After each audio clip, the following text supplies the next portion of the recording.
Hello, everyone. Welcome back to the Three Idiots Talk Aquariums podcast. Putting the idiot into the name nice and early, which is good. I don't know if you caught that, but we'll just ignore that, pretend that nothing ever happened. But yeah, we I just want to quickly ask, if you haven't already, please make sure to rate and review us on Spotify / actually just Spotify. I think is the only one that does it. But please rate and review us. Give us 5 stars. Leave us a nice comment about how cool I am. But yeah, thank you very much. What have you guys had going on recently in your fish rooms? Is the starting segment while I work through this indigestion.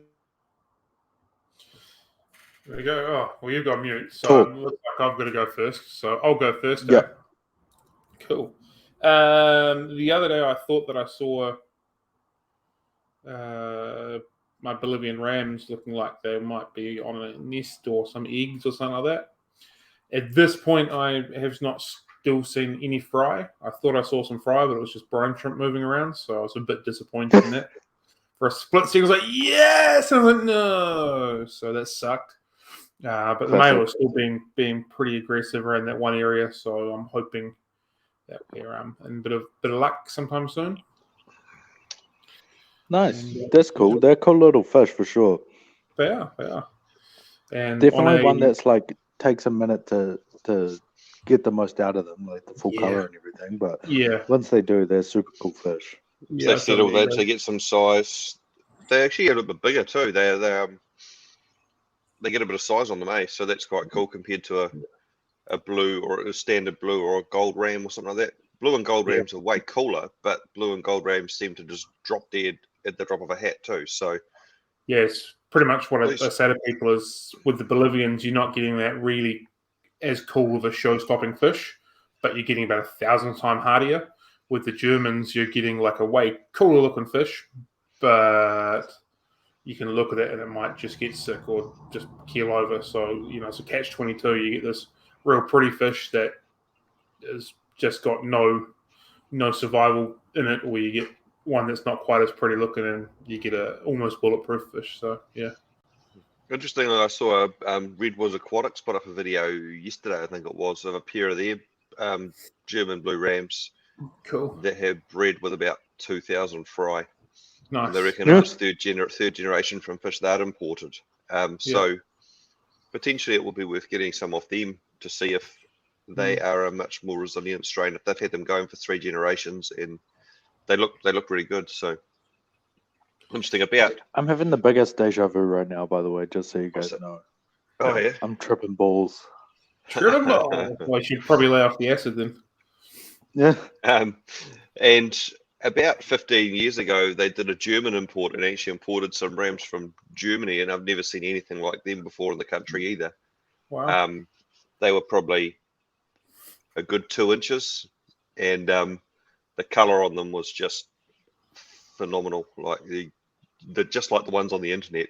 You know how you get the ones in and they just a little bit drab and they have a little bit of potential, and you think maybe in 6 months with some good food and good water, maybe they'll come right. But these things were just amazing. So, yeah. The kind of fish that I think you've got to give them what they want, again, and not what you want. Like Neon Tetra is like, you give them the water parameters that they want, you feed them the food that they want, and then they'll become this vibrant, stunning fish that is of decent health. But if you just keep them where you want to keep them and stuff, they're not quite going to do the same sort of thing, if that makes sense. And I think there's definitely some supply and quality issues as well tied in with it. Yeah. So, yeah. Yeah, element of that. Cool. Sweet as. Well, yeah. What have you had going on in your fish room, Ryan? I'm just trying to think, because obviously, well, not obviously, but we recorded 2 days ago because we missed one last week. So I'm just trying to think of what I haven't talked about. It's starting to get warmer, so that's good. I've noticed the tracking the fish room temps, and we've gone up about probably 1.5 degrees in the fish tank, in the fish room. So that should hopefully mean lots more spawning. I've got a bit of power usage. and less power usage. Yep, $750 power bills suck. Not just the Yes, the they do. fish room, not just the fish room, but it sucks. Mostly. You look out, you'll get rated again for the excessive power use. They'll think something dodgy is going on out the back. Yeah, we'll see. Careful, Kim will just murder you if you spend too much money on power. And not enough money on a ring. Kim's all good. Kim's all good. Just gotta tell her she's all good. She'll be all right.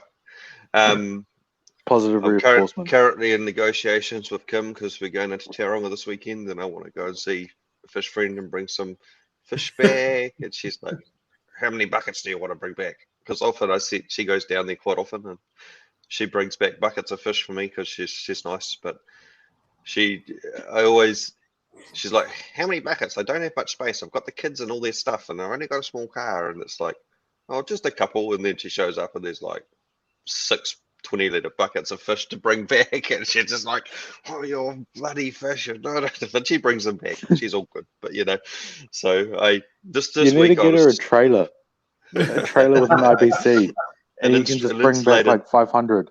An insulated trailers. The way you're talking Exactly. about her at the moment, it's almost like you're anticipating her to listen to this. It sounds like you're sweetening her up a little bit. She's in bed, but she says I'm really loud, so she'll probably hear every word I'm saying. But anyway, so this week I decided to start negotiations before we got to Tauranga, rather than just telling her. I'd see if I could prep her for it so that she doesn't get as upset with me. So very clever. And I've planned to visit them on Saturday and get all the fish organised that I want, and then on Sunday I can just swing by and grab them rather than spend like an hour or two on Sunday talking shit with him, getting the fish when we're trying to leave, and everyone's loaded up. See, you're fucking smart, man.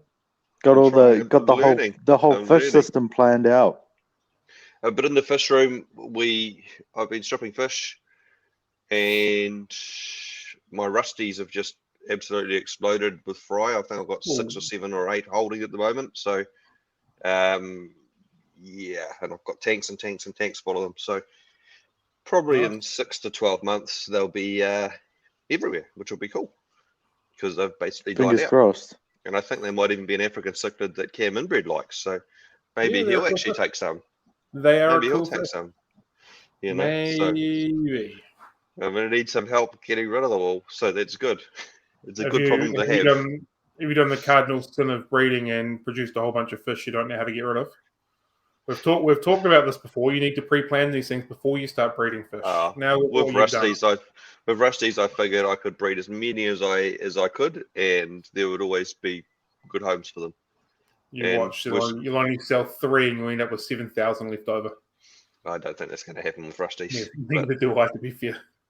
But anyway, I mean, they are an easy fish to house as well, so it's not like it's going to be a big deal. Yeah, they're cool fish. And yeah, just that sort of thing. Stripping fish, breeding fish, nothing really exciting. Yeah. No, sounds good. Yeah. Suppose no news is good news. For me, I've had some we talked about it briefly, I think, before we recorded, but my Livingstonie have been doing something real weird. They've just been jamming themselves all in a pot. So I have no idea what's going on with that. So that's causing me some brain stress. I have to do a lot of thinking. So I have no idea what's going on with them. Yeah, pretty much. Like, I have no idea what's going on. Like, everything, all the water parameters fine. Like, there's no aggression. There's no, they're not skinny. Like, there's nothing would seem wrong, except there's just like this terracotta pot on its side, and there's like 8 little Livingstonies in there. Like, not little. They're probably like 8 centimeters. It's good size. But they just, maybe not that big. 6 centimeters, 8 centimeters, but they just jam themselves all in there and then just sit there. So I have no idea what the hell's going on there. So it's kind of concerning, but kind of not. I'm envisioning like a group of clown loaches stuffing themselves in a little tunnel, but it's Livingstonie instead.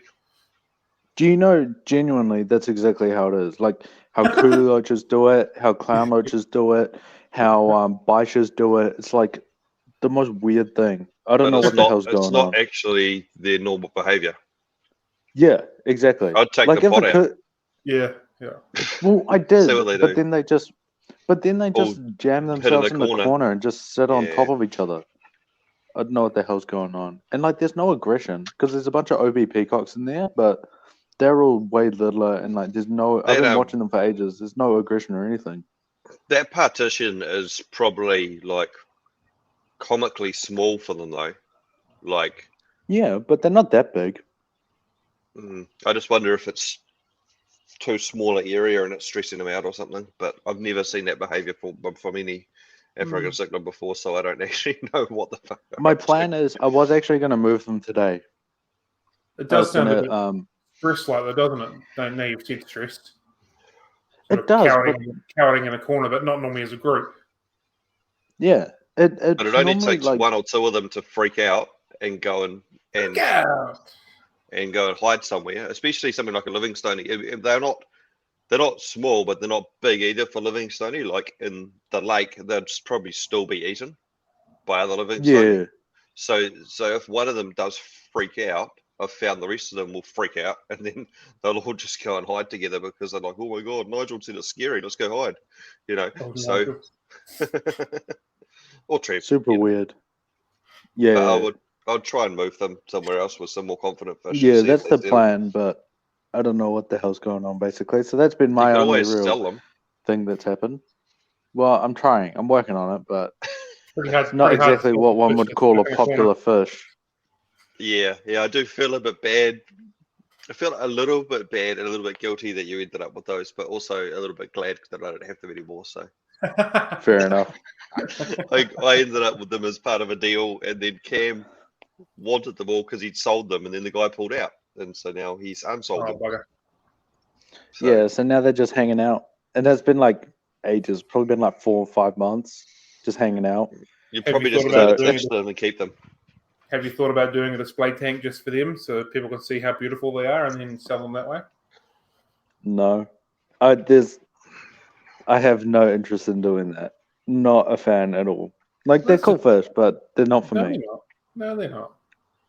They're a poor man's giraffe, let's face it. They're pretty. Like, a big adult's pretty, but like... Yeah, they're not. Not pretty enough for me to put any effort into them.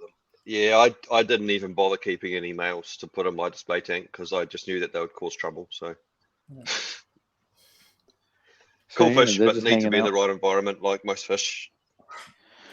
So, if there's anyone out there who is really desperate for a colony of Livingstone, hit me up. I might know a guy. You might be able to get a very good deal because someone may be motivated to get rid of them. So, failing that, just send them to Cam. Yeah. Are you considering offering people money to take them from your hands yet? Not that desperate, but they're not. I don't know. The funny thing is that I guarantee you, in 5 years' time, everyone will want Livingstone. Everyone will be everyone will be going into Cam. Probably even in 2 years' time, everyone going to Cam. Oh, mate, can you get Livingstone? Oh, I love some. And then you're like, yeah, I had some for like 6 months and they didn't sell, and no one liked them, and now everyone wants them, and we can't get them back because they're gone. It'll be the day after I sell them for $8. Someone will come in wanting a whole colony, and then I'll be like, I can't get any. African Cichlid food. You what? Sorry. Free with any purchase of African Cichlid food. Free with any other African Cichlid purchase. The problem is, I would put them on for like $1 reserve or something on Trade Me, but like, it's not a one that it's quite a specialized fish, even for African cichlids. So like, I want to be careful about where they go, but anyone who can house them doesn't want them, basically. Although you do have a nice big tank, don't you, Cam? Me? No, I don't. It's been filled up with a Jaguar. They would be. It can go with them. No, I'll lie and say they'll be really good tank mates for Frontosa. No, they won't be. Even I know that. You can have them without the Frontosa. I probably can't. We can get rid of the Frontosa. That's never going to happen. I've made that mistake once, and I don't want to do it again. They're so beautiful. Don't blame you. But yeah, okay. Livingstone chat aside, All right, he'll we do should a probably good talk about the deal. main topic for today's He'll do a video. good deal on the colony of Livingstone. So Do you have another I think segment I'll that you call want out. to talk I'll about? call out Matt. I'll call out Matt Matt Punnett down the line. The colony of Livingstone there, mate. You just got rid of your giraffes. Going to Livingstone. Just as cool. Ryan the salesman. Now I want to keep them. You've sold me on them.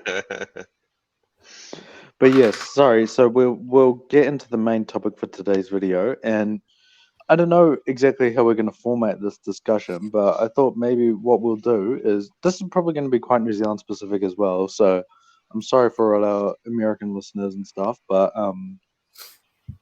hopefully it's still interesting. But where do you guys think? I think we'll do it in a few segments. So like, where do you think the industry in New Zealand will be, and what will it look like in maybe say 5 to 8 years time? What do you guys reckon? Someone say something. I'm gonna call on Ryan now because he's old, so he's seen a lot.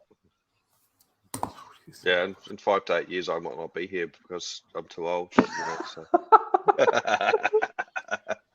Anyway, This curve. it's an interesting discussion because I see a lot of. I worry that we're going to get I worry things are going to get worse for us as a hobby in terms of like animal welfare and PETA and all that sort of stuff because of some of the industry practices. But I don't think we're going to go there in the next 5 to 8 years, but I do think it's going to be consideration somewhere in the future. The next 5 to 8 years, I think at the moment we're in a pretty cool sort of phase with the industry in New Zealand because there is a lot of little importers and stuff starting up and a lot of people wanting to import. So there seems to be a lot of demand. So I'm hoping in 5 to 8 years those people are established and we're seeing a lot more competition and a lot more products, a lot more cool fish coming in, and people actually, because there's more importers, some of them might actually start specializing and dealing in a bit more quality and stuff and bringing the standards up a little bit. That's my hope and my dream for the next 5 to 8 years. I personally wonder if the industry can support all these new sort of importers and retailers and stuff that are starting up. I don't know, demand will increase because supply increases. I don't know, but I do hope that it works that way with more availability, with the quality going up, with more people pushing it. We get more people keeping fish and we get some cool stuff happening. And I hope that MPI stops stuffing with the allowed fish list and just dropping fish off it too, because that doesn't help. That would be nice. Randomly, I've noticed that lithobates aren't on it anymore. Obviously, Demisoni aren't on it anymore. From African Cichlids, we've lost a lot of the Danios and stuff. Unfortunately, we seem to lose just a couple here and there, and a couple of them are fairly significant to the hobby in various areas.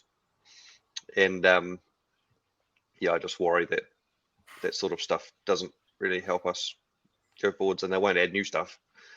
They'll always just take. So that is a concern for me. Yeah, that makes sense. I think at least some of the fish have been removed as logical, like the Danios carry a potential disease that could get into our ecosystems and wipe stuff out, which is a logical thing, but often it makes no sense that like one fish is allowed and it's essentially its cousin gets dropped off the list for no reason sort of scenario. Or I believe, I don't know for sure, but I believe that Demisoni, however you pronounce it, some people will hit me up, but Demisoni, I don't know. I shall ask Frank, he'll tell me and I'll forget, because he knows the guy that discovered Mr. Demonson's.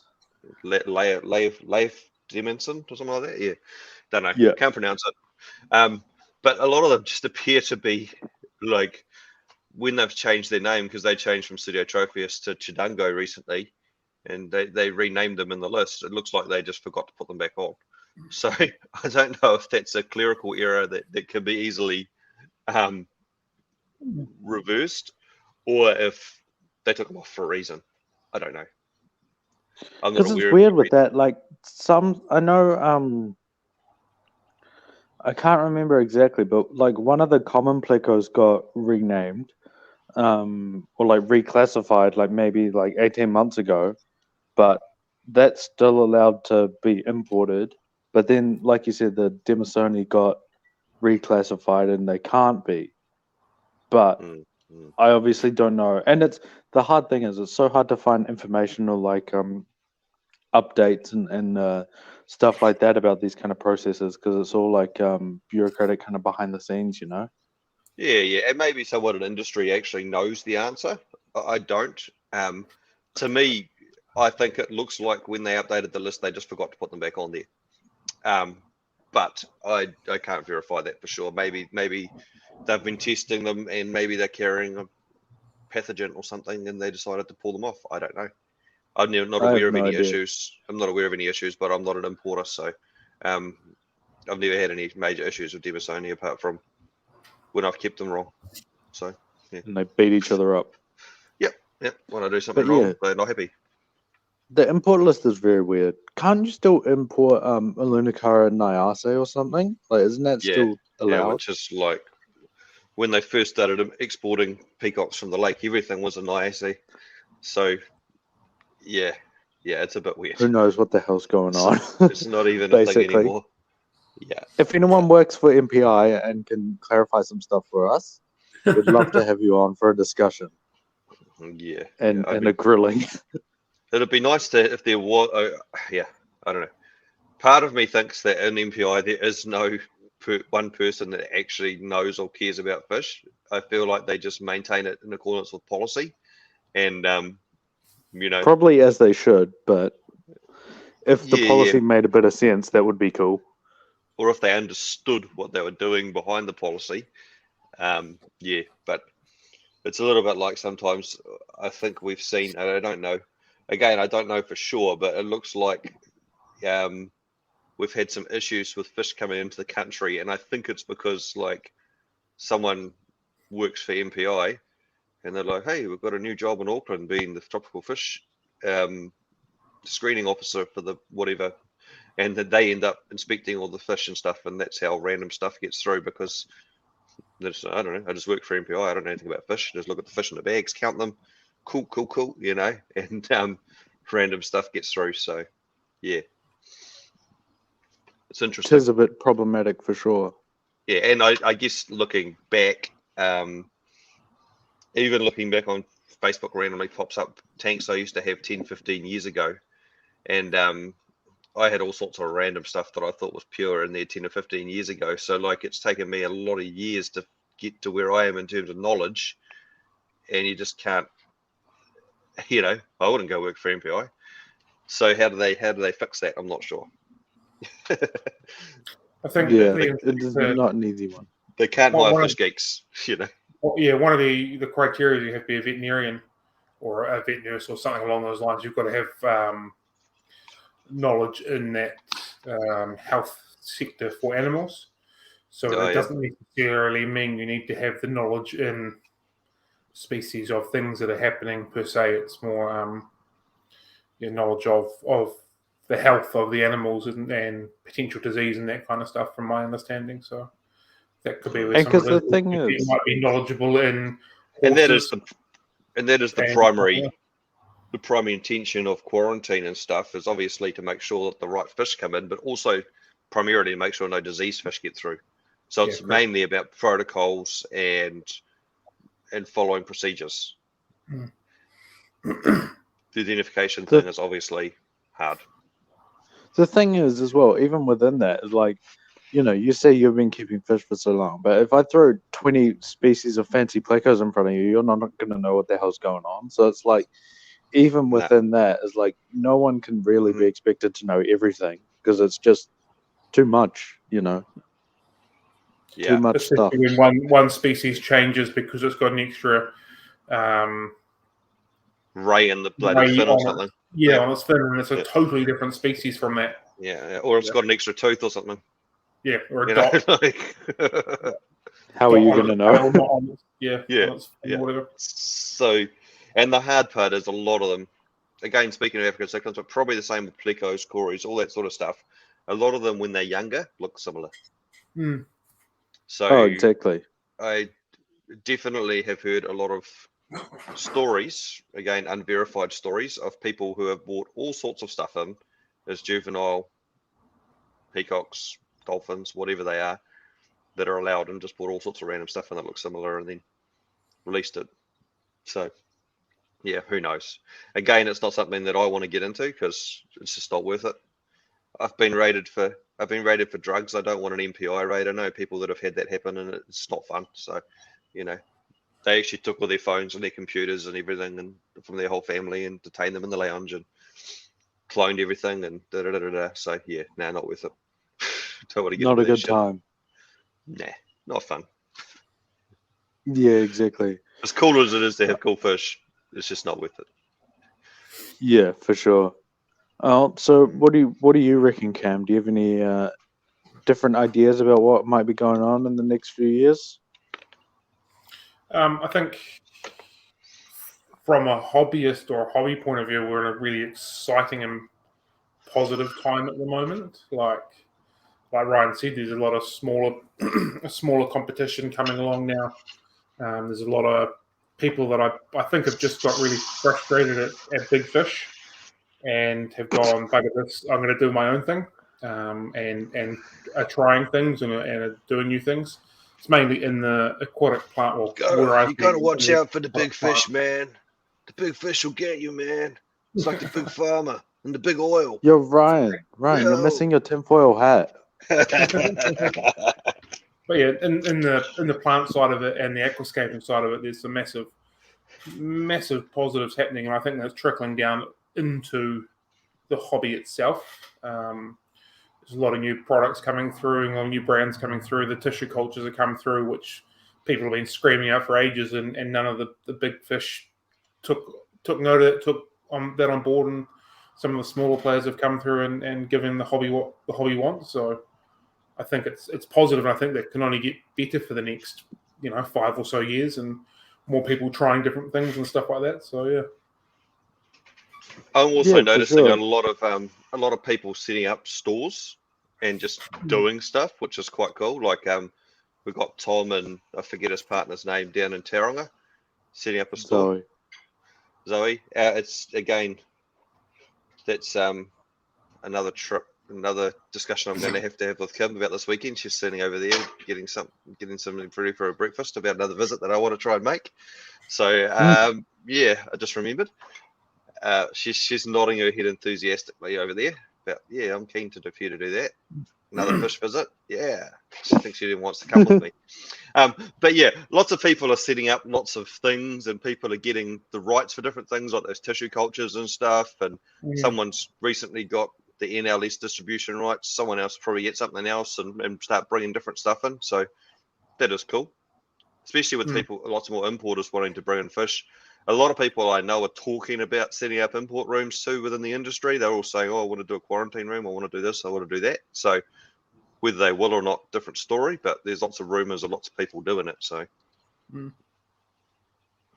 yeah, for sure. I think it's definitely a interesting time. Like there's a lot of I don't know, change going on. Like, I know of a couple new stores wanting to set up in Auckland, and like you said, a few different stores around the country, plus like online people and distributors and growers and importers and stuff. So I think even if 10% of that sticks, still that's more than nothing. So I think it's definitely a very exciting time.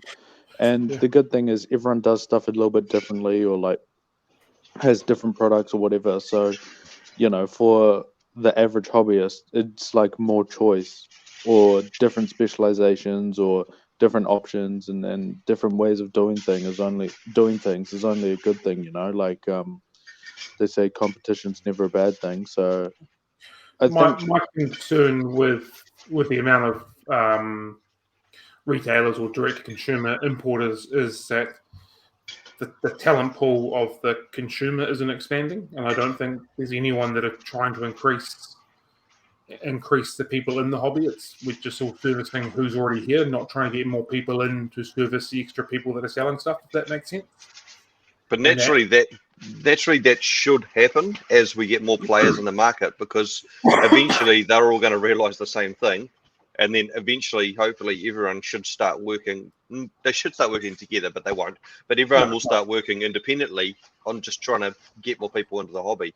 Yeah. And I guess also interesting looking at the industry, like we've often talked about it here, a lot of the importers are just working on volume. And that seems to be the standard for the industry. Just pump out as many fish as you can, sell as many fish as you can. Don't care about the quality. Don't care if they die. Don't care about anything else. Just pump them out as quick as you can. And when we get some of these other importers come in, they're probably going to realize that they can't compete in the same market with these already established players. So they're going to have to do something differently. And it might be interesting to see when some of these guys start pumping out some quality fish, and maybe these guys, as you say, big fish, start losing some of their income over it. It might make a little bit of a change in terms of their business models or what they're bringing in and how they're doing it. So I think it might be good in that regard. Like when we look at it and break it down, like whether we like it or not, or whether we realize or not, we're part of the pet industry. Like we've broken down into a more niche of the pet industry, but we're in the pet industry. And when you look at that, how many ads on TV do you see for dogs and whatnot? So that there is continuously trying to expand and get that industry bigger. But there's nothing really happening in the fish scene other than the insurance company that has a goldfish that cracked and because of an earthquake, and they're worried about that poor little goldfish sort of thing, as opposed to any actual proper meaningful work being done to try and get the industry expanding, which is the concern with more people turning up, because big fish will bring in these cheap fish, rock and roll them in and out when these new importers are coming in trying for quality. But if there's not people that are looking for quality or enough of a market looking for that, that's going to stagnate that on the same side of it as well, and people will still go back to those cheap and nasty because they're cheap, sort of thing, if that makes sense. So it's about trying to get more people in. Oh, sorry. Can I just do a quick little side note? You know how you mentioned about that little goldfish bowl commercial ad? You know they rang me and asked to buy a goldfish bowl and a goldfish? I did. And I was like, I'm not giving you a goldfish bowl. And they're like, no, but it's fine. I'm like, no. So I think they did a CGI one or something. But yeah, that's just a funny little story about what happened ages ago. That in itself, you were involved in it, eh? Everything that like you and myself and other retailers are trying to go against, the stereotype, put a goldfish in a bowl, it's sweet as but it's not. And so there's a lot of barriers that need to be broken down, and then there's a lot of barriers that need to be broken down to continue to expand. But even as simple as like when you go into the doctor's surgery or whatever, and you see those ridiculous bloody tall tanks, I've had so many people who don't know anything about fish sending this to me. Oh, this is cool, because they know that I'm into fish. Those real tall ones that are housing the goldfish and stuff in them, and they're just horrible bloody things. But that's what people see, and that's what people think is an aquarium. I mean, yeah, it's probably not the worst environment for them. It's not a bowl, but it's definitely not the best environment. The exposure not that much better. The exposure is good to potentially get people interested and involved, but that's about where it kind of thinks. But yeah, do you know what sucks? Those tanks could be so cool. You could make them so cool, I reckon. Oh yeah, but they're just so crap. Like they put even these if you big ass just chuck the goldfish heater and in them and stuck some cool fish in there, you'd be sweet as. But there's big ass goldfish in there. They must have some good systems in though, because they don't usually look that dirty that I've seen. So it'd be interesting to know what's behind them. I've seen some pretty messed up ones. Oh yeah. Yeah, I mean, I probably shouldn't say, but I'll tell you where to go to see a real bad one. If you want, but yeah. Well, I can't really go into detail, but I've tried. But I'll tell you after this when I'm not on the air, so I don't get myself cancelled. But yeah, that franchise hasn't made it to Nelson yet, so I can't. Was it say Living Environments or something? Isn't it? Is that what they're called? Yeah. Oh, we're just going to openly slander them. Oh, everyone knows what they are. I've seen them. I'm not. It is what it is. They do what they do. I don't agree with cheap. it. You don't agree with it? That's what I know. It is cheap, so that's probably why they're all over the place. And I guess probably when they started out, it was probably okay. So exactly, and it has evolved, and but they're not going to go out and rip them all out and replace them all. So it is a hard one. And that says another point that I've got written on my piece of paper is there's a changing of the guard when it comes to keeping fish, and retailers are trying to do better and trying to inform more. And it's not just buy this off me for $2, come back 3 weeks later when it dies and buy another one for $2. There's people actively trying to improve what it is for the hobby, which I think is a positive thing moving forward. We had an interesting discussion, which I still don't even know what the answer is about it, and I think Cam bridged it in a video, but they reckon, well, he reckons, we reckon, I don't know, that there might be some attitudes or sexism or something like that going on in the industry. 100%. And I'd never actually considered it, but majority of fish keepers that I deal with or know are all males, and we were trying to figure out why. I mean, we know fish keeping's cool, so why aren't more chicks doing it as well? You know, like. Well, me and Cam were saying it's like probably for both of us. I think it was off the top of my head, like more than 50% of our customers is women, but then like I have maybe like 2 women that keep African cichlids, and like there's far majority of YouTubers and like influencers and personalities is men. So I was like, that's weird. What's going on there? Yeah, your direct comment in saying why aren't more chicks doing it? Like statistically speaking, 56% of my followers on Facebook are female, and like 58% of my customers are female. So like there is more females doing it than what's considered, which is why that whole also like 65% of our listeners are women. So throw that out there. Shout out. Look at us though. Like that's why the majority are women. They're listening to us because we keep fish and we're cool. Yeah. So yeah, there is absolutely an old boys network when it comes to fish keeping, and it's a good thing that is beginning to break down, because anybody can keep fish and anybody can enjoy keeping water in a glass box. Basically, there's no reasons why nobody can't enjoy having an aquarium. Just want to point out, I like the way you talked about keeping water there, because that is the fundamental principle of keeping fish. But anyway, it's so dumb. It's the most dumb expression I've heard in my life. I love it. I love it so much. But yeah, it's interesting. I didn't actually, until Cam said it to me, and I've been keeping fish for so long, I was just like, oh, actually, I don't have that many women come out and buy fish, and because if I do, part of the problem. They come out. They come out with the man, and the guy goes around and looks at all the fish, and then the woman goes, "Oh, yeah, I like that pretty blue one," or whatever. She's not actually that into fish. She likes fish, or she's been dragged along. But yeah, I don't actually understand that, or didn't actually realize that was a thing. So.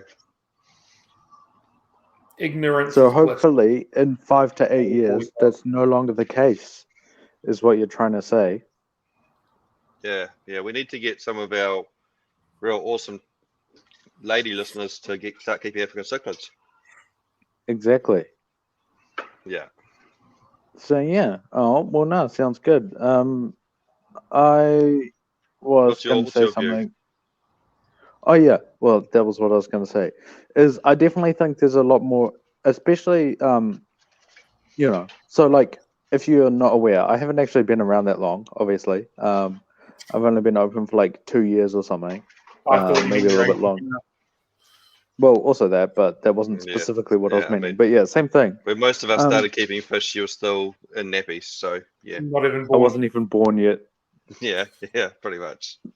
So, but no, what I was going to say is, there's definitely a even in the relatively short space of time, there's definitely a lot of change going on at the moment, more than before. You know, when I was just a hobbyist, I'm not sure if it's just because like I'm more sort of in Aware. tune with industry news, or if it's actual, you know, stuff. But we'll just go with the latter. But there's definitely like more players and people doing it differently. Like not everyone just doing the same thing and kind of doing it with a different name or whatever. Like I think someone mentioned it before. Like a lot of different brands of stuff coming in, like especially in the plant / aquascaping / you know, Asian style of fish keeping.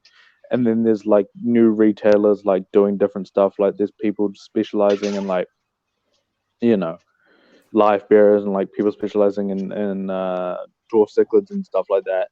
So there's a lot more kind of variety and stuff going on. And I think that's going to go different. I mean, keep going and like make the whole industry different. Like it's not so much a monopoly of a few key players at the retail and the wholesale level. And the other thing as well is I'd probably push back a little bit on what you were saying about how no one seems to be wanting to increase the hobby, not like number, like the number of hobbyists, if that makes sense. But I think everyone is kind of doing it a little bit different. Like a lot of people I notice like focus on like there's one person I can think of in particular who's focusing on like converting you know, general pet people like with cats and dogs and stuff to fish people, and then like, you know, some people focusing on like local area families and that, and then some people focusing on like online you know, grow like reaching people on like social media and stuff. But I think everyone's doing it a little bit different, which of course is a good thing. And then even some people focusing on getting more casual people a little bit serious. So I think there's definitely stuff going on. It's just all very different and all very some of it is a bit harder to see at first glance. So yeah. And I do think that once these retailers and people all set up, they're all going to be like, right, I need to sell more stuff. How do I get more people into the hobby? You know, and they're going to start marketing and doing that in their own different ways. So it's got to be good. Yeah, I guess my comment was related to everybody seems to be marketing to the same group, and there's no actual new blood, so to speak. You know, like it more feels like people are trying to take customers from each other as opposed to increase customer ranges. Like the taking people from pet owners to fish keepers. That's one that I haven't seen or I haven't noticed, but that would be one that you'd be able to expand a thing that way in industry or a hobby, and depending on which way you want to look at it. So, like we're all in a hobby, but maybe it's a backwards way of looking at it from a business point of view to try and expand the share to increase the hobby, but maybe it's more like just trying to increase people keeping fish that aren't hobbyists, because I know we've had that discussion before as well, that not everyone keeping fish is a hobbyist or in the hobby, if that makes sense. Yeah. Some people just have a tank and that's it. Yeah, and I think that's so. Like for me personally, that's somewhere I'm trying to do a lot with, like local like families and like little kids and all this kind of thing. But not everyone does that. Some people do. You like I said, focusing more on the like cat and dog people, or some people's trying to do more like get more casual, real casual people more serious, and like I think there's definitely like a lot of people doing different stuff. I just don't think it's all just the want to most put as many obvious. arowanas and Oscars into 2-foot tanks as they can. I mean, I personally think everyone that has an idea. it's the job of not so much the job of, but the initial touch point is pet shops, because people, if you're trying to convert pet people or opening into that bigger market, because people go into a pet shop for whatever reason, whether cats and dogs, birds, what have you, and then they see their fish, and that's your initial touch point, moving people into keeping aquariums. Not so much specialist shops like us and whatnot, because people are already there for a purpose. Less people are inclined to walk into a shop that is related just to fish, but they're more inclined to walk into a pet shop when they're trying to get that. So that they're going to go get something for their dog or their cat or whatever. I massively disagree. That touch point is the initial movement in. I don't think it's the initial movement, but it's definitely one of them. It's one of them. But the problem with it is, like, I went into a pet shop recently. I'm not going to name it, but it's a newer one, and just an independent. And when they first set up, they didn't have any fish tanks, but then I noticed they'd chucked in a token bunch of 8 or 10 small fish tanks in the back of the shop, and they were just atrocious. They were just the most horrible looking things you'd ever seen. They didn't inspire anyone, and they had tanks and tiny tanks full with goldfish for like $12 each or something, and I was just like, ugh. I didn't get a chance to talk to them. I will talk to them at some stage and just say, hey, what size tank do you need for goldfish? And just case them out a little bit. But that's the old mentality that needs to disappear as well. But that is the initial touch point for people. But to some people, yes. Yeah. Like, I don't go to a butcher to buy a loaf of bread. But like, I'll go to the bakery to get a loaf of bread, if that makes sense, and a slightly different analogy. I'm pretty sure the butcher near me sells bread. The butcher near me sells bread as well, but I don't go there to buy bread. Oh, you should. I'm thinking. I'm trying to understand kind of where you're going with this, Cam. I'm confused. So you're saying that you think that the hobby is let down because often people first see and think about getting aquariums when they go into a generic big yellow store or something and see bad stuff, or what are you saying? No, I say that's a lot of people's initial touch point with keeping an aquarium is if they go to a pet shop and that's where they see it. A lot of people's initial touch point is not coming into an aquarium specialist store to get an aquarium. It's will often be seen at a pet shop when they're doing other stuff, if you're looking at the overarching industry as the pet industry. Just like if you're going to a butcher, you might see a touch point of getting a loaf of bread, but you go to the bakery to get your bread, so to speak. Let's go to the supermarket. Shut up, Dick. You know what I mean. Should they have fish in the supermarket? Wait, let me talk. Shut up. So what I think, shut up. What I think is, I don't know how to say without, starting a fight, but I very much disagree. I think it's like, you would. Shut up. Just let me talk. I definitely agree that that it is a touch point, but the idea that there isn't the opportunity for that touch point in a specialist fish shop is something I very much disagree with.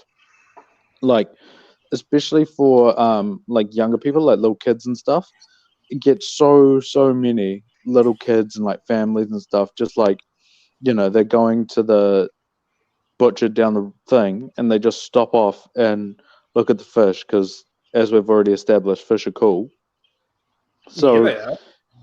So that is, I think, something that we do kind of forget. Is a lot of people is like, I mean, this is probably more life stuff than a fish thing, but it's like it's someone else's responsibility.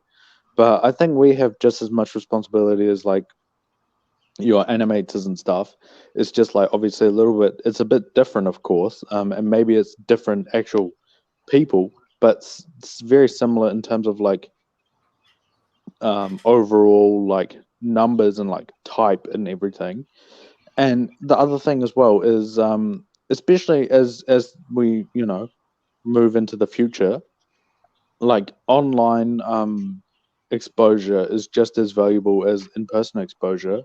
So that can be had from a specialist fish shop or a general, all sorts pet shop, or a hobbyist on their own. So that's what I think. I agree with you, but random Ricky who has never ever kept fish in his life. He's all about buying the HKS and the other bling bling things for his performance Japanese modified car isn't going to randomly go tropical fish, and then all of a sudden be wild by the world. I got people that buy African Cichlids off me that run performance car shops. Yeah, and I'm talking the initial one that has never had it before. So where's that initial exposure coming from? That's the hard part is it's interesting. It's interesting seeing you guys different takes. Like I'm always worried about Nelson, but it is a shithole, and you live. I believe you live in a. I believe you live in your shop is located in a bit of an industrial area, right? Yeah. Where probably nothing happens, right, apart from performance horse and carriage manufacturers. You probably have trucks driving past all day. But I've been sitting in Cam's shop on the beanbag there, just chilling, going to catch out with him when I've been busy doing on my work day. Working hard, I see. Working hard. Yep. Paperwork, dream on. And I've seen just like people they're just streaming through his shop, like walking through the shop. They park in the back and they walk through his shop to get to another shop. And the kids are all looking at the tanks. Oh, look at that one! Look at that one! Oh, I like that one and stuff.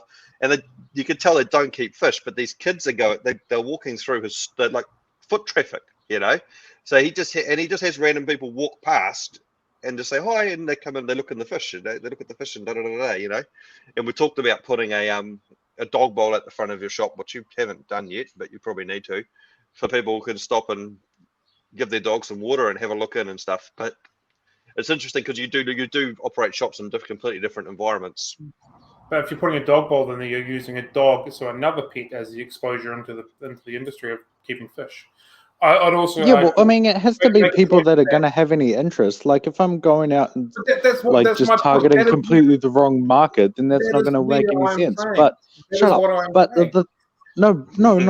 But someone doesn't have to sit there and Google fish tank to be able to get exposed. Like I've talked about it before, but my first initial contact with even knowing that there was a hobby was just through YouTube, just like randomly clicking on a interesting looking video about arowanas, and then here we are years later, like waking up at 5:30 in the morning to talk about fish with Baldy and Hairy. I mean, it's not there has to be some semblance of an interest. It can't just be like that is what I'm saying. Yeah, but where do you find the initial exposure? You've just using your bowl for the dog. You've used another pet to get people interested in that exposure.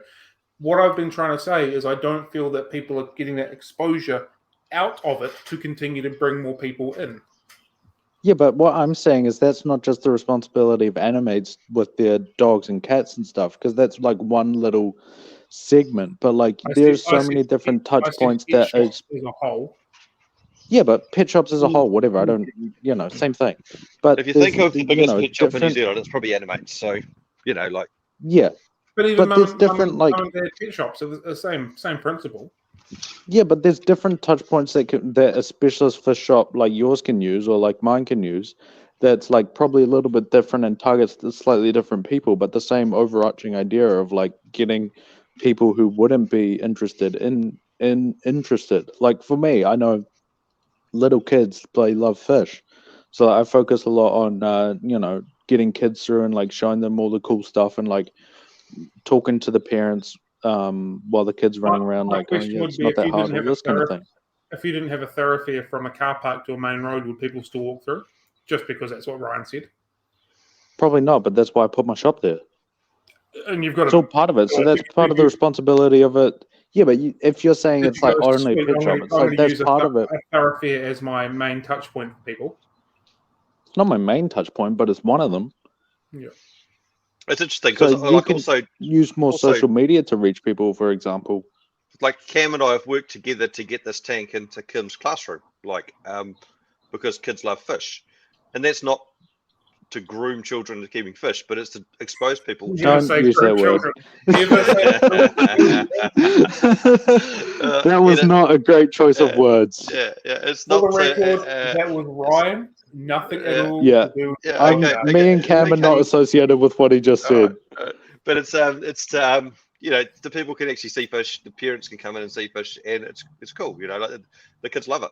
So I think that's another thing that can be done. Often you see tanks in classrooms or various places that are not good examples of what a fish tank should be. When you want to inspire people to keep fish, they're usually green and horrible and just don't look cool. So, but yeah, it's about increasing those touch points. I think we've covered that topic. Where else do you guys see it going?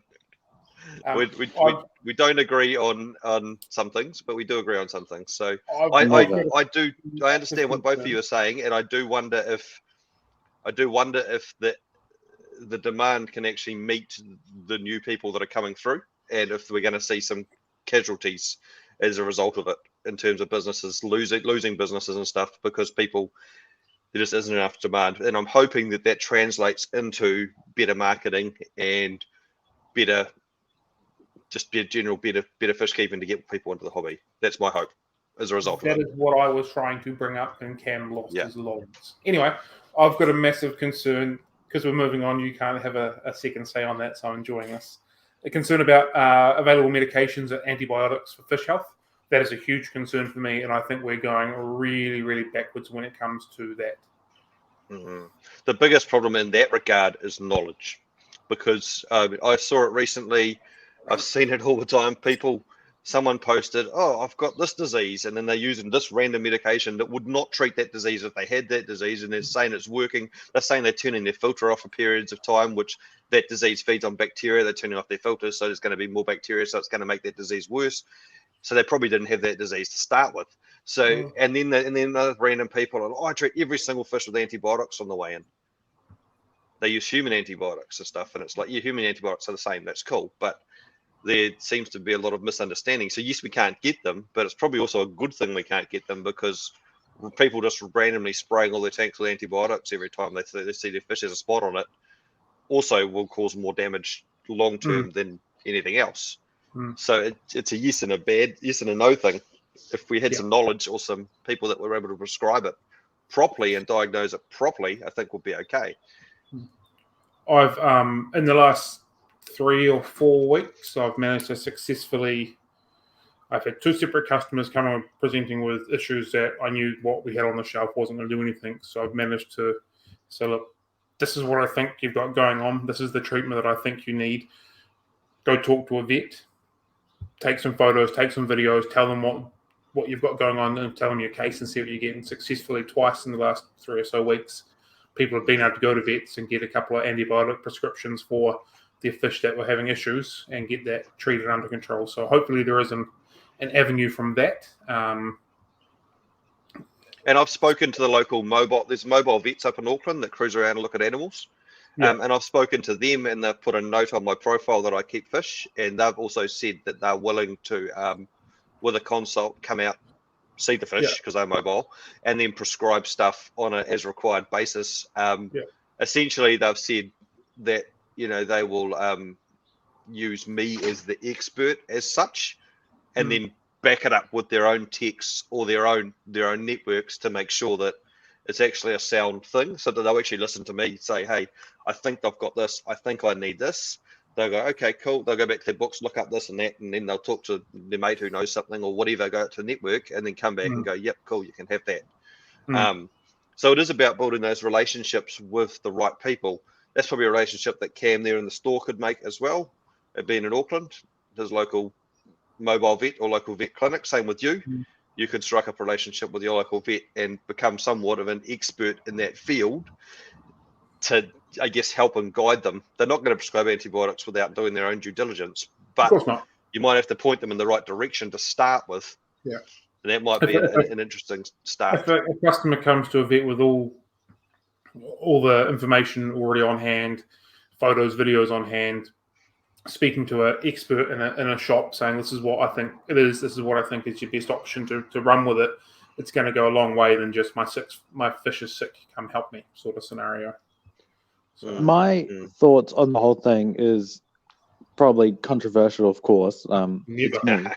But I'm very glad I think we are going the right way in terms of medication. I think it's absolutely mental that we're able to get antibiotics just off the shelf. That's just absolute insanity. Like the aquarium co-op type, just throw antibiotics at everything and she'll be right, is super dangerous and super stupid. It's also And I think very American, like fix me with drugs. Yeah, but I think that's absolutely crazy. And having to actually get prescriptions and stuff is by far the best option, I think. We can't really talk about like, fish are pets just like any other animal, and then just like if your dog was sick, you'd take it to the vet. You wouldn't just throw random shit at it and hope it worked. And I think it's definitely the right thing, and I'm very happy with it. And I do have a vet I send people to for, antibiotics and scans and fecal samples and all this other stuff for what's needed. So I think that's definitely the way to go. And I think just randomly throwing shit at people off the shelf is super dangerous. Except for like, basic stuff is fine. Like salt and whatever is one thing, but then like antibiotics and all that kind of thing is definitely a different all right thing. with your wonder tonic and yeah, exactly. Formalin's probably borderline, but still okay with the I think advice, right? I think formalin's definitely on the other side of that line. That shit causes cancer, and it's crazy that I can just buy it for like, $10 or whatever. Yeah, but everything causes cancer. Got a 1 liter bottle of it sitting under my fish tank there because I'm waiting for them to stop selling it. I actually have a 1 liter bottle as well that I use very occasionally, but I don't think it's. I think that's one that should probably require a prescription as well. I think it's interesting. I wonder if there could be some sort of qualification or guidelines given to a shop, like pet store owner, that could actually distribute some of these lesser things. I don't think antibiotics, but like some of these other things that we could and should get, like your formalins and stuff. Yeah, like you keep them behind the counter and you give them out on an as required basis. Don't know. Yeah, for sure. I don't have dogs, so I'm not 100% sure, but do the likes of Animates and Pet Stock and stuff like that, do they sell medicine for dogs, or is it more just generic fleeing and wounding stuff? Yeah, but it's not actual proper antibiotic sickness stuff. I don't even think stuff for like fleas and stuff. I think. Yeah. I don't even think you can buy pain relief from like Animates and stuff. All vet stuff. Yeah. I wonder if that's because people abuse it for their own physical self more so than for the animals, possibly. Probably both. Yeah. Probably both, but I guess human pain relief is cheap anyway. A lot of people just give it to their dogs. Possible. So, who knows? Yeah. But it's hard to get anything for a dog, and you get clipped hard for it. If I go to the vet, vets aren't cheap, but it is what it is. But you're paying for their knowledge. Exactly. Yeah, they've got how many years behind them, and they can, get the job done, hopefully, most of the time. And I guess the good thing with going to the vet with a cat or a dog is they probably see thousands of cats and dogs every year, so they probably know what they're doing with them. So you're probably all good.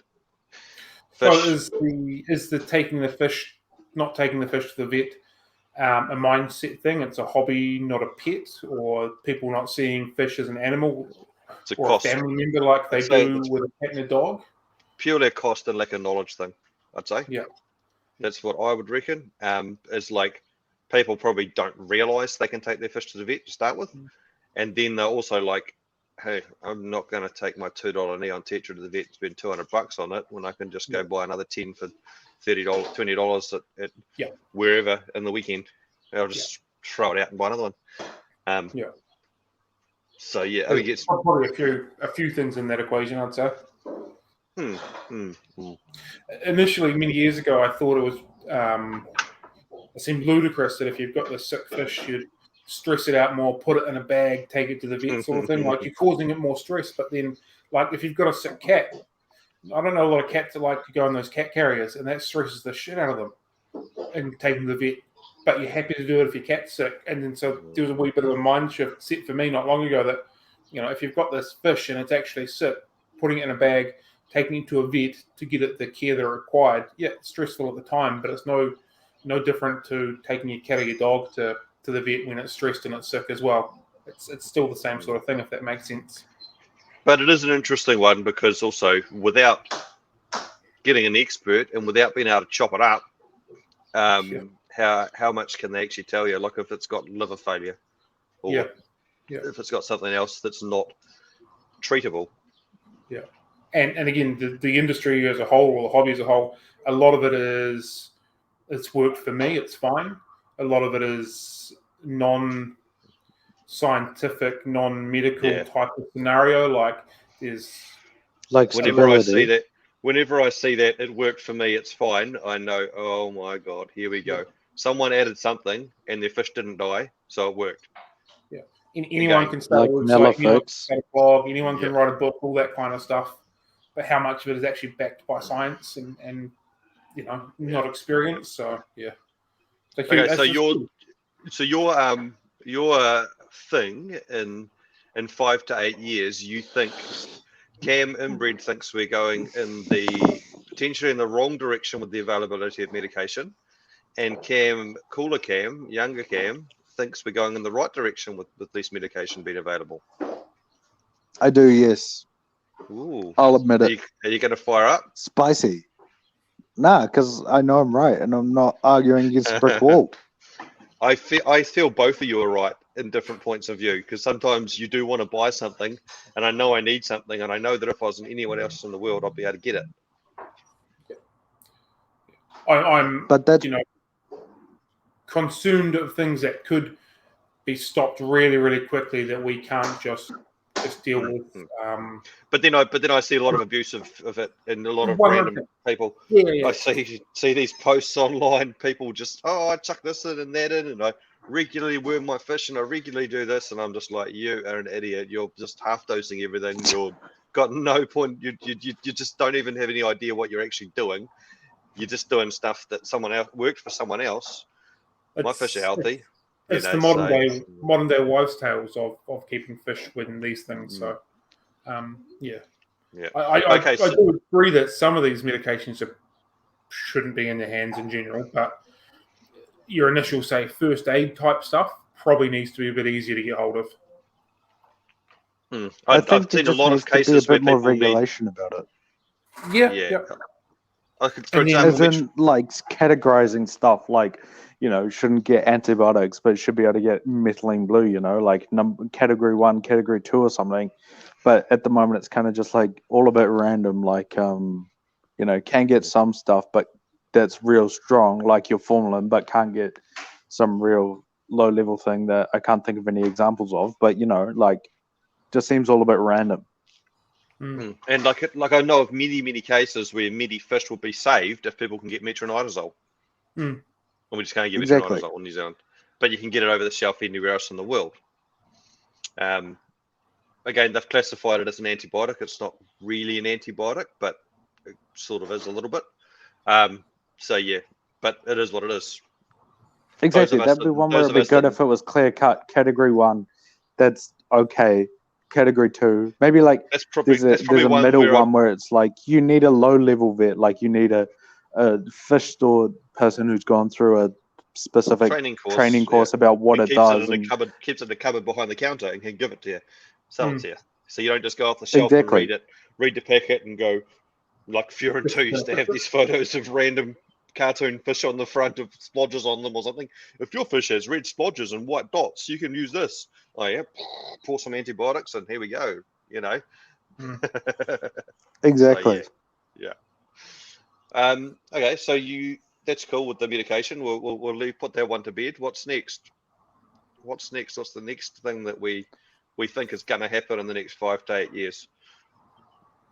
I'm gonna say probably longer. I'm gonna say probably. I don't know. I'm pulling this number out of my ass, but like 15 years, say. I think there'll be a lot more role for technology, of course, and I think in a more futuristic kind of way, like automatic fish catches and stuff in a fish store. So everything is a lot less sort of like you can just order them online and they'll show up later that day, and it just goes through like an automatic picking system rather than like a some guy standing there for half an hour trying to catch this one bloody fish. Those of us that are old enough to remember it, there was a program called Beyond 2000 that we used to watch in the 90s. And it used to have all this, they used to try and predict where technology would go and beyond the year 2000. And that's kind of where you flash back to, oh, we're going to have automatic fish catchers and all this sort of stuff. That's the type of stuff that they would have on there. Or flying cars and yeah. I guess they would never thought we'd have self-checkouts, but now look at us go. Yeah. It's interesting. Absolute I never thought of a self-catching. Absolute scam. I hate them. Won't use them. Refuse to use them. Even if the line's going through that checkout are 15 people deep, I'm standing there for 45 minutes. I don't care. I'm not using them. Hate them. Hate them. Sounds like something Ryan would say. I use them, I don't care. I think they're stupid, but also when I've been out working all day or whatever, I don't want to wait 45 minutes in the long line for people that can't figure out how to use the scanning thing and argue with the buttons. So I'll just use it. Do you know what a really good option would be is if supermarkets hired more staff and put more actual checkouts being used that would cut the lines down. Anyway, different argument for a different day. Yeah. So you're predicting that we're going to have people just do nothing, Cam. Just people just have tanks in their house and then push a button, catch the sick fish, and the net goes catches the sick fish. Well, that's not so much what I was thinking. I was thinking more on the industry side, like you want 6 cardinal tetras, here you go. They just get caught and bagged up automatically and delivered straight to your door kind of thing in an hour, not a. I would like to argue by that a drone. The why not? lack of people that have taken on automatic fish feeders, I think that 15 years is not going to be long enough to have an automatic fish catcher. Automatic fish feeders can be a terrible idea, but anyway. Industry people use automatic fish. I'm very focused. I'm saying about the industry side, not Ryan in his tinfoil hat. It's taken so long for an automatic fish feeder to, they're hardly used in New Zealand. Let's be real. I think that's more because they're expensive as all balls. You get cheaper shit ones. Well, yeah. And if you think an automatic fish feeder at $150 is expensive, how much do you think an automatic fish catcher is going to cost for a shop to put in to catch? He didn't say how much it's going to cost. He just said there's going to be more technology. Yeah, but why does a shop need an automatic fish feeder? That's just pointless. Why does it need an automatic fish catcher? Because you said technology and you used the word automatic, and I'll put 2 and 2 together. Well, that's stupid. An automatic fish catcher is going to save you time. An automatic fish feeder does nothing in a shop because you're there all day anyway. How many hours of employees catching fish is it going to take to pay for this thing? Not that long. You don't know how much they cost. They haven't been invented yet. I haven't even invented it yet. You've got to give me a minute. Jesus.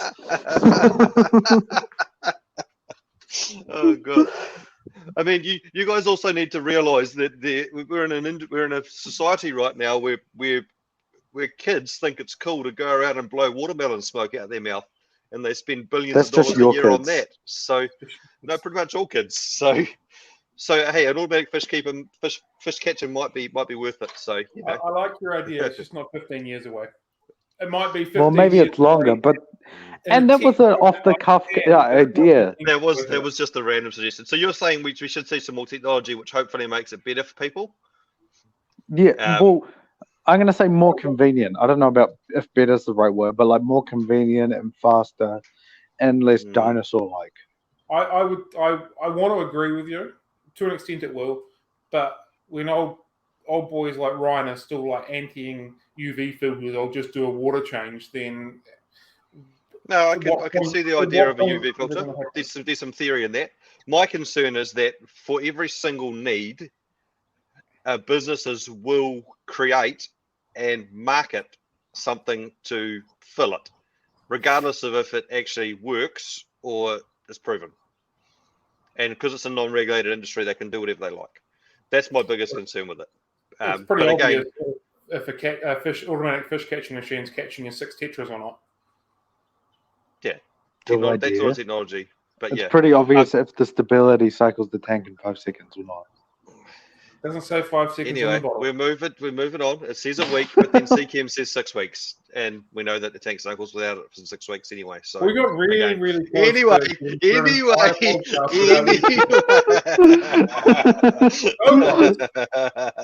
I love how But, Brian has to be the mediator. I want to get into it, but then I just realized, yeah, we got to keep. We're above the line. Keep here, it guys. moving. We've got to keep it. Yeah. So, yeah, I think it is cool. Even looking at the technology that we're using now compared to when I started keeping fish, everything was under gravel filters. Sumps and stuff were like, whoa, blow my mind. Heaters were just real crap and stuck on and cooked your fish and stuff and unreliable. As we develop more, even decent heaters, even just having decent heaters with like a bloody microcontroller in them or something with decent thermostats in them will be a cool technological advance that someone could just, how many times do we see it online? I've set my heater to 26 and it's heating to 32 or something like that. It'd be nice to have a heater that you just set to 24 and it went to 24 and you just forgot about it and that bloody thing didn't stick on and cook your fish at a reasonable price. That would probably help the hobby a lot. So I do see how technology is going to help in that regard. Also, if you look at lighting, we used to pay a fortune for halides and T5s and all that sort of stuff. Now we can get real cheap LED lighting that works really well. So the technology is good in some of those things. My concern with technology is that our big fish importers aren't going to do it because there's no market there for it. Like some of the way that Fluval are progressing with some of the cool stuff at the moment that they've got going on around the world, and who knows if that's even going to make it to New Zealand type of scenario. Or well, we all know the Fluval importers are not the most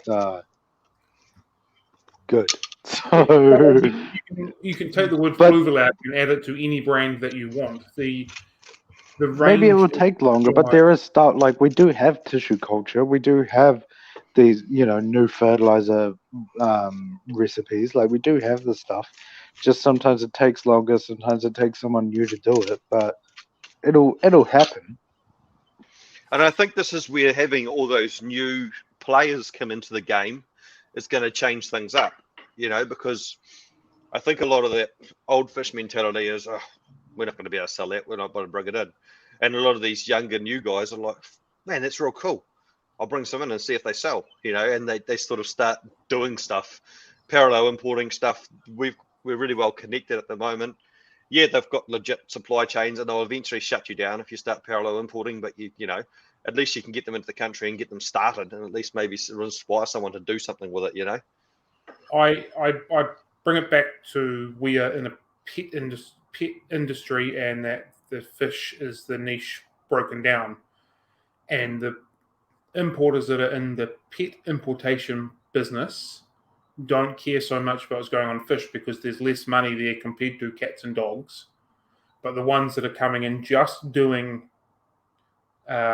fish stuff are the ones that are trying to make that change in the hobby. Taking the tissue culture and the new fertilizers and all the new aquascaping rocks and all that sort of stuff.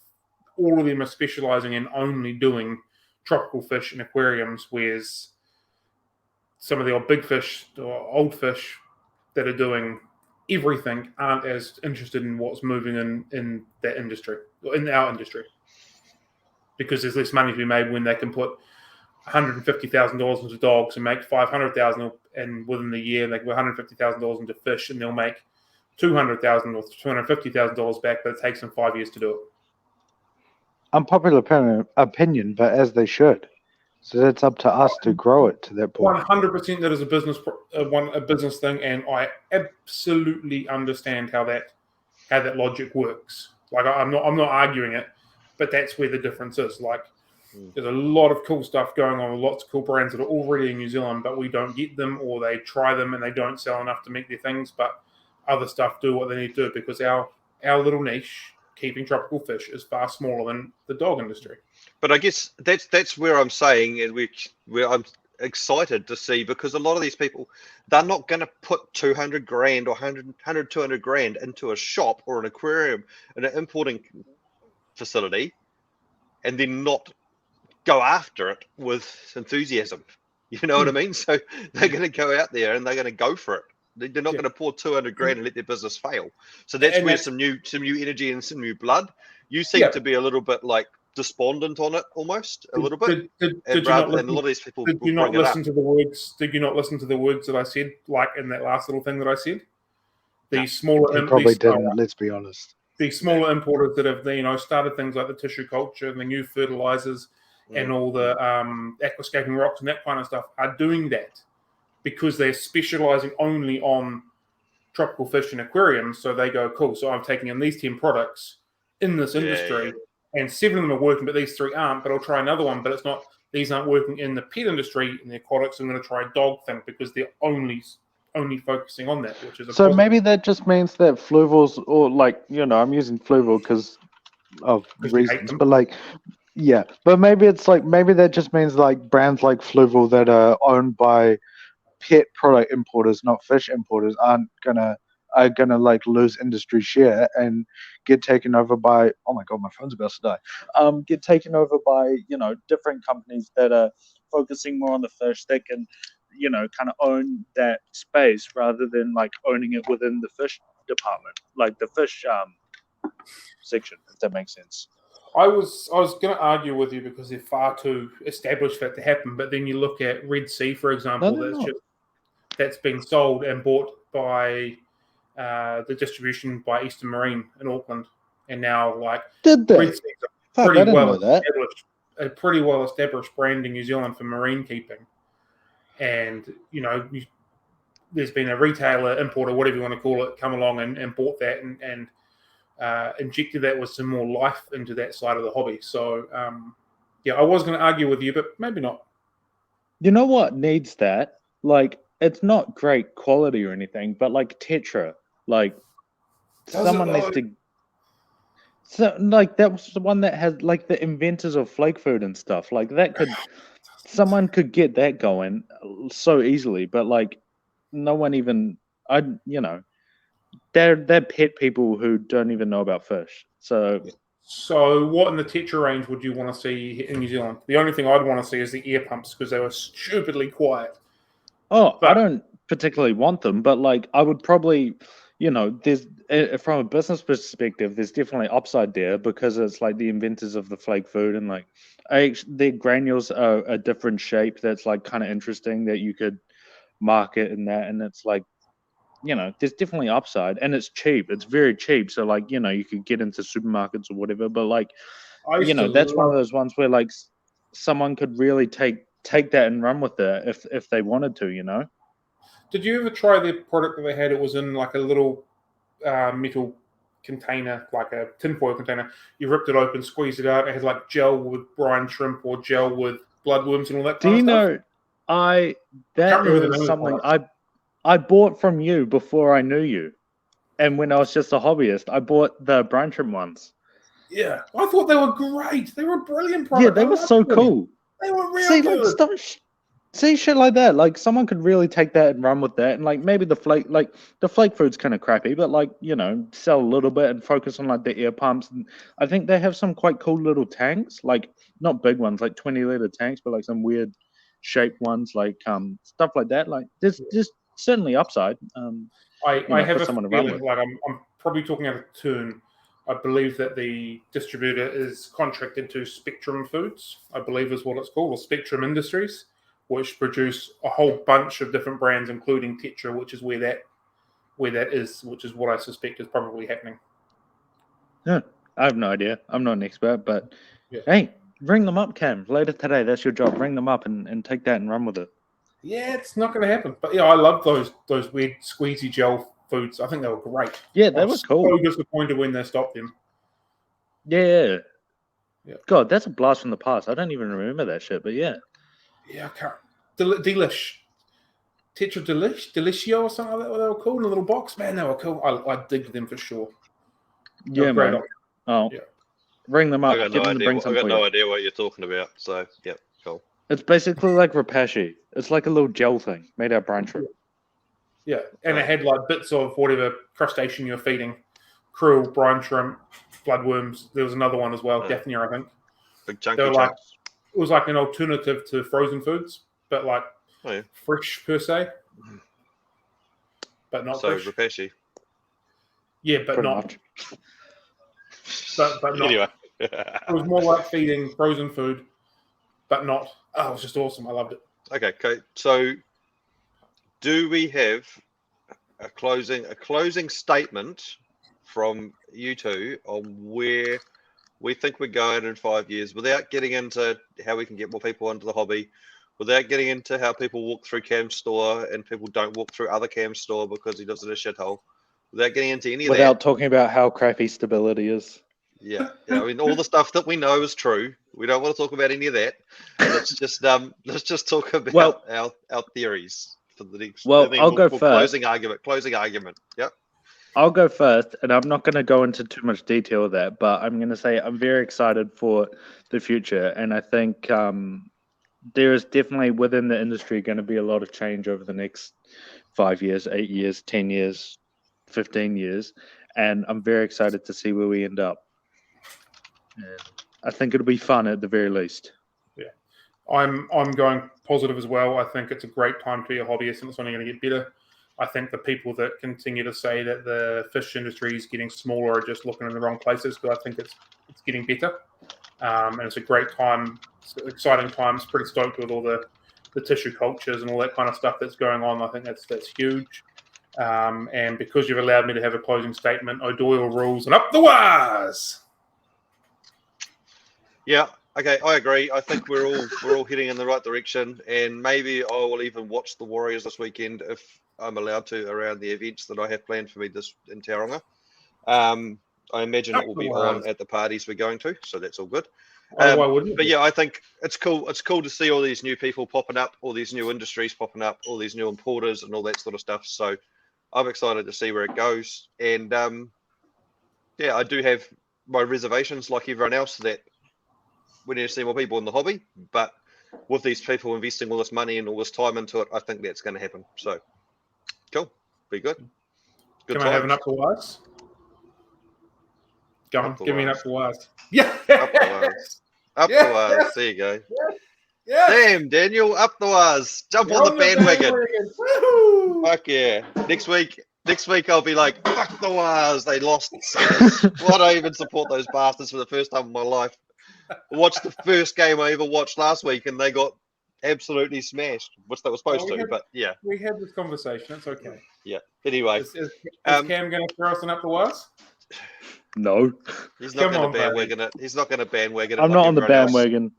You have the Warriors pajamas, but you're not betting on the bandwagon. He's on the bandwagon. Dude, I'm actually wearing them right now. He's wearing it. All right. So we've been going on for bloody ages, so let's head off and let these people get back to their lives. Okay. I doubt anyone's still listening to our meaningless randomly waffle by now. But anyway, thanks for listening. If you are listening, I doubt you are. Like and subscribe and give us the X-rated rating that we need to do something on the algorithms on Spotify. And we'll talk to you later about another subject that we, again, haven't even decided.